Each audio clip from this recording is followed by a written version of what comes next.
Welcome to ReEnvision, the podcast where we embrace change as one of life's most profound rhythms. I'm your host, Bédard, and change is my playground. Curiosity is the signature vibe. Joy, love, magic, and freedom are the frequencies I move with. Courage is the embodied state, and duality is my jam. I love to reveal light and darkness, permanence and impermanence, equanimity and chaos, oneness and distinctiveness. Here we have full permission to be ourselves, to explore, to dream, to discover. We'll tap into the wisdom that has always been within as we navigate change with simplicity, lightness, and fluidity. Open to new understandings, new perspectives, and even greater potentialities. So whether you're seeking inspiration, empowerment, or simply a space to reflect and contemplate, you're in the right place. Let's get started.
Hello, wonderful being. Bédard here, coming live from my terrace in the Black Forest of Germany.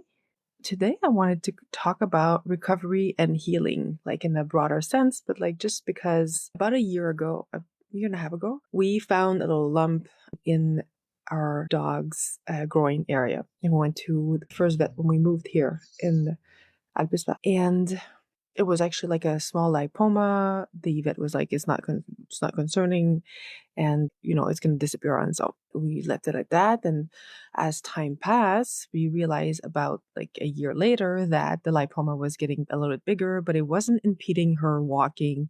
It's something that happens to old dog. Nanook's going to be 14 years old in April this year. So it wasn't, overly concerning, except that about a month and a half ago, we realized that it kept on growing, the lipoma.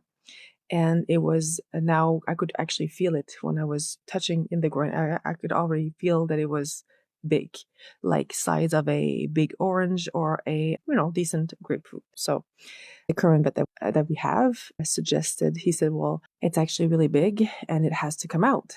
But he said, like, she's, 14 years old. So it's something that you have to think about because, she's getting older. Now, huskies can live until like 20, 21 years old. The major ailments that they have are they go blind and they go deaf.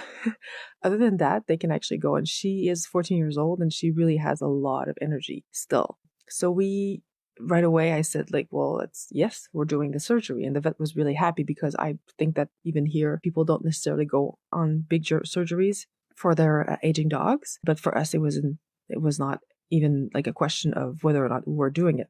We were doing it. And especially since she has so much energy and she loves to go and run in the woods. And we saw over the past few months that lump, that lipoma was hindering her ability to really enjoy everything. And, it was more difficult for her to lie down because it was kind of in the way. And we even started to think that it was compressing on one of her nerves because she had, like when you're in a position where there's not enough blood circulation and when you start to move in your hand or, when you're sleeping and then it's like all the tingling. So it's like it went to sleep.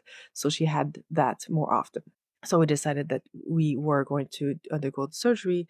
And they couldn't do it before I went to Mexico, so we decided to do it after I came back. So this week was the week. Yesterday actually was the day, and so we went to the vet. She had the surgery. Now we went to get her yesterday, and the vet showed us the lipoma, and it was the size of a grapefruit. We have pictures. It's like it was really the size of my fist. Now Nanook is not a big dog. She's a bigger dog, but she's not a big dog, so it was probably hindering a lot of her movement. Now we brought her back home.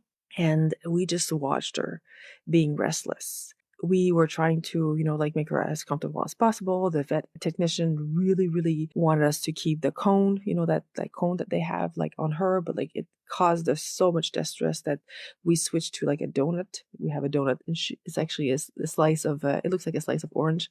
So it's actually pretty cute. And even so, she wouldn't lie down. So we actually thought that it was really because she wasn't comfortable lying down with either of those things. We kept on observing her and observing her and observing her, and removed the collar, and she kept on pacing.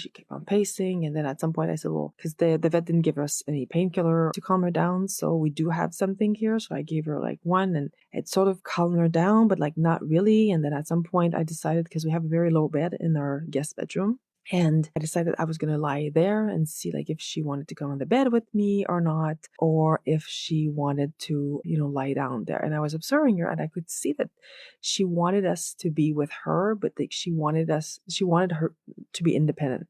And then she wouldn't lie down. It was kind of uncomfortable. She has a gash, 25 centimeters, so 10 inch, on her upper leg and on her belly. So we kept on observing her, and because she cannot tell us what she needs, we as stewards of her, we have to observe and make sure that we are providing her with everything that she needs. So food or water or whatever.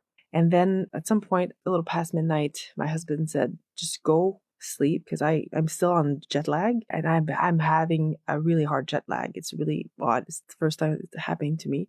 So I have been going to bed at 4 or 5 in the morning, only to sleep 5-6 hours. I usually get a good 8-9 hours sleep to be functional. So I'm really tired. So he says, as long as you get a nice good sleep, then I'll just stay with her out and monitor her so she doesn't because we couldn't put back the collar. She was too uncomfortable, but we didn't want her to start licking or doing some weird stuff. So I went to bed, and my husband stayed with her. I closed the door, and I slept a good 8 hours. I was really exhausted. I woke up this morning, I opened the door, and I see that he's sitting on the couch, and I'm like, did she sleep at all? Did she lie down at all? And he's like, no. Unless she did briefly while I was dozing off, but I didn't really sleep either. So I said, wow, okay. And she's just pacing and pacing and pacing, and I'm just observing her. And he said, however, this morning we went for a walk, and she walked so well, so much better than last night. And it was already when we took her from the vet, we were surprised how well she was doing. And it got me thinking that instinctively she looks like she knows what's good for her, in a sense that if she comes out of the vet, yes, she needs some rest, but at the same time, keeping the area moving keeps the muscle moving, everything goes back to place, and it keeps some circulation, so it's kind of finding the intuitive balance between resting and the healing part, which, needs some circulation, some healing, some food, some oxygen in the area. So I gave her another calming pill this morning, and she lied down 10 minutes. Now, for those of you that have had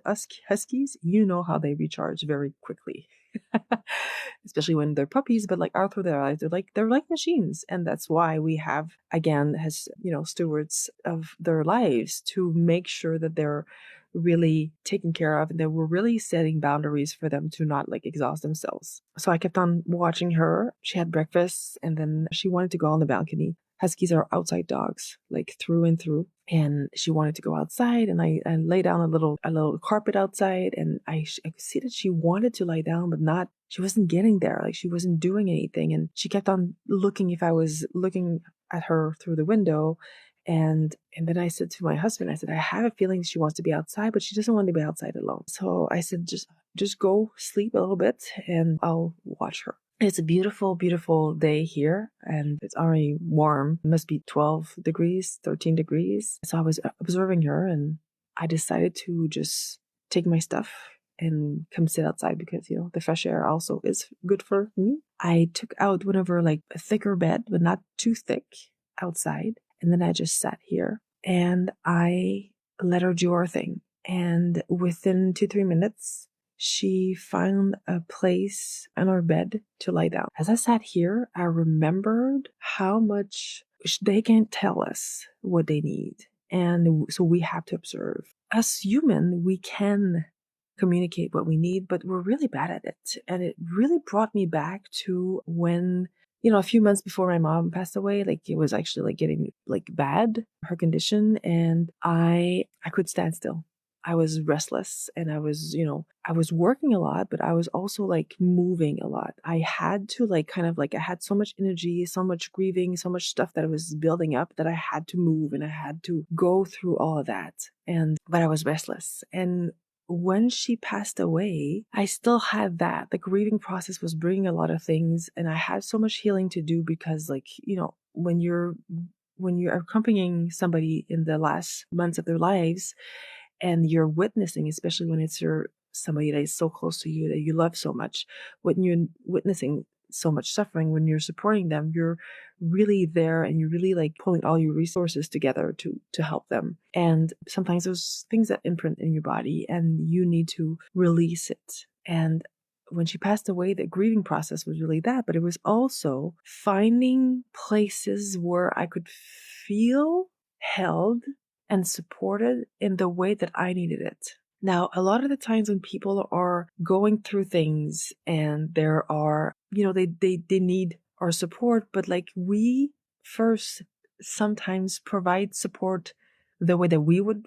think that we would need it, which is not necessarily what they need, or the way that we think that society or like our learned patterns or behaviors asks us to support. And when it's us, when we're going through something, like sometimes we're overwhelmed with whatever is going on, that we're not really clear, first, what we need, and second, how to communicate it out to other people. And this is where that social communication, relationships are really crucial here, because we can really, without any judgment of what our needs are, communicate what we need, and the people that are supporting us, they can really receive it and help us to heal. And what it looked to me was I couldn't sleep after my mom passed away. I had such a hard time sleeping and napping. I'm a napper, so I sleep a lot and I nap. I need to recharge my energy often during the day. And I remember that the only way that I could feel like I was supported and held was like I was going to my friend's house, and while they were having conversations, like while they were doing their own thing, while they were living their own lives, I was sleeping on their couch. And I remember that was the most amazing feeling, that I wasn't alone, but they didn't have to do anything else than just be. They didn't have to fall into doing. They didn't have to like go out of the way. They just had to be in their lives with their kids, with whatever they were dealing with. And I was there and I was really bathing in that energy of simplicity and lightness and everyday routine to get myself back on track, to remind myself that everything passes and that there was life afterwards, that there was life after the healing process. There was an after, really, that I could move through at my own pace. And this is paramount because rest can mean a lot of different things. Rest can come in so many different ways. And the balance between the rest and the healing part, so the balance between resting and moving and resting and moving is paramount in supporting us going through. So I'm going to invite you today to actually look at what's going on in your life. If you feel like you're tired, if you feel like there's contractions, if you feel like there's things that are not flowing, to really think about that balance between the two. Like, what do you need to rest without judging yourself, without saying this doesn't make any sense, and to communicate with trusted people around you that they can do this.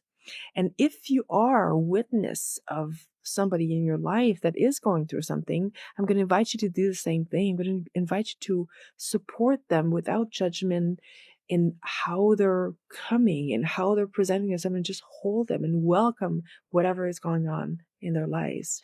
And you're going to be surprised at how much faster your healing is going to go through, and how much less pain and suffering you're going to go through, because you're going to remove all the layers that are unnecessary in this. So I hope this was helpful.